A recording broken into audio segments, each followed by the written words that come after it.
Gardner Street Women's Bridge Housing Center Chairs Award for 2020. Throughout Los Angeles, the homelessness crisis has dominated the city's attention.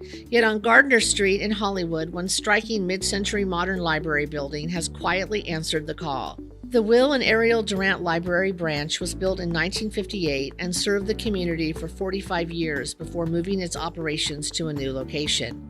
The building was vacant for more than a decade when in 2017, then council member David Rue introduced a motion proposing the site for bridge housing. One day I was actually doing a drive around with the community. And we were driving around and they wanted to show me the neighborhood, the good parts, the bad parts, what needed fixing and everything else. And when we drove by this one building, I said, "What is that?"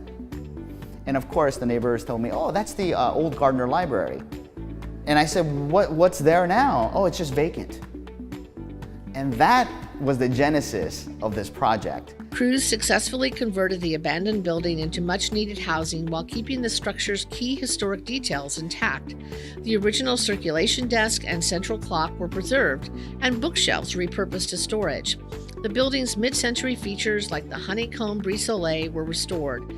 Today, the Gardner Street Women's Bridge Center provides 30 women a safe, temporary place to stay while finding more permanent housing.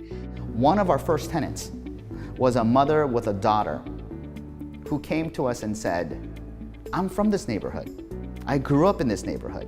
And as a matter of fact, I remember as a child coming to this library, studying, reading, and she was so grateful that this library was yet giving her a second chance.